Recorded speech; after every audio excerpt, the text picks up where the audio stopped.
ಬಾಗಲಕೋಟೆ ಜಿಲ್ಲಾ ಪ್ರವಾಸೋದ್ಯಮ ಇಲಾಖೆಯಲ್ಲಿ ವಂಚನೆ ಕೇಸ್ಗೆ ಸಂಬಂಧಪಟ್ಟಂತೆ ಪ್ರಕರಣ ಸಂಬಂಧ ಮತ್ತೆ 6 ಆರೋಪಿಗಳ ಬಂಧನವಾಗಿದೆ. ಕೇಸ್ನ ಕಿಂಗ್ ಪಿನ್ ಸೂರಜ್ ಸಗರ್, ಸ್ನೇಹಿತ ಕಿರಣ್ ಜಿಂಗಾಡಿ, ಮಹೇಶ್ ಜಾಲವಾದಿ,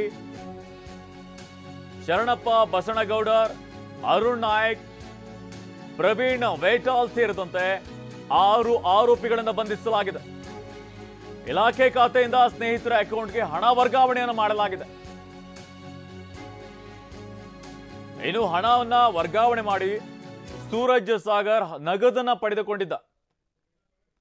ಐಡಿಬಿಐ ಬ್ಯಾಂಕ್ನಲ್ಲಿರುವಂತಹ ಇಲಾಖೆಯ 3 ಖಾತೆಯಿಂದ ಹಣ ವರ್ಗಾವಣೆಯನ್ನು ಮಾಡಲಾಗಿತ್ತು. ಐಡಿಬಿಐ ಬ್ಯಾಂಕ್ನಲ್ಲಿ ಹೊರಗುತ್ತಿಗೆ ನೌಕರನಾಗಿದ್ದಂತಹ ಸೂರಜ್ 54 ಬಾರಿ ಹಣ ವರ್ಗಾಯಿಸಿರುವಂತಹ ಸೇಲ್ಸ್ ಎಕ್ಸಿಕ್ಯೂಟಿವ್ ಸೂರಜ್ ಈಗ ಸಿಕ್ಕಿಬಿದ್ದಿದ್ದಾನೆ. ಇವನ ಜೊತೆಗೆ ಈಗ 6 ಜನ ಆರೋಪಿಗಳನ್ನ ಬಂಧಿಸಲಾಗಿದೆ. ಒಟ್ಟು 2,73,73,999 ರೂಪಾಯಿಯನ್ನ ಈತ ವಂಚನೆ ಮಾಡಿದ್ದಾನೆ. ಬಾಗಲಕೋಟೆ ಪೊಲೀಸ್ ವರಿಷ್ಠಾಧಿಕಾರಿ ಅಮರನಾಥ್ ರೆಡ್ಡಿ ಮಾಹಿತಿಯನ್ನ ನೀಡಿರುವಂಥದ್ದು. ಐಡಿಬಿಐ ಬ್ಯಾಂಕ್ನಲ್ಲಿ ಈತ ಕೆಲಸ ಮಾಡ್ತಿದ್ದ. ಬ್ಯಾಂಕ್ನಲ್ಲಿ ಹೊರಗುತ್ತಿಗೆ ನೌಕರನಾಗಿ ಕಾರ್ಯನಿರ್ವಹಿಸ್ತಾ ಇದ್ದ. ಈತ ಬೇರೆ ಬೇರೆ ಅಕೌಂಟ್ಗಳಿಗೆ ಹಣವನ್ನ ಟ್ರಾನ್ಸ್ಫರ್ ಮಾಡ್ತಾ ಇದ್ದ. ತದನಂತರದಲ್ಲಿ ಅವರಿಂದ ನಗದು ಹಣವನ್ನ ಪಡೆಯುವಂತ ಕೆಲಸವನ್ನ ಮಾಡಿದ್ದಾನೆ. ಸುಮಾರು 2.5 ಕೋಟಿಯಷ್ಟು ಹಣವನ್ನ ವಂಚಿಸಿದ್ದಾನೆ. ಸದ್ಯ ಈಗ ಖಾಕಿ ವಶದಲ್ಲಿದ್ದಾನೆ.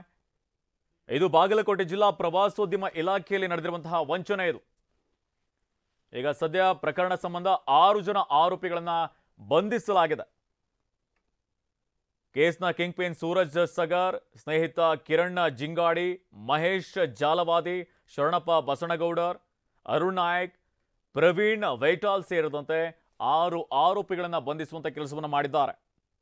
ಇಲಾಖೆಯ ಖಾತೆಯಿಂದ ಸ್ನೇಹಿತರ ಅಕೌಂಟ್ಗೆ ಈತ ಹಣವನ್ನ ವರ್ಗಾವಣೆ ಮಾಡಿದ. ತದನಂತರದಲ್ಲಿ ಅವರ ಮುಖಾಂತರವಾಗಿ ನಗದು ಹಣವನ್ನ ತಾನು ತಗೊಂಡು ಹೋಗ್ತಾ ಇದ್ದ.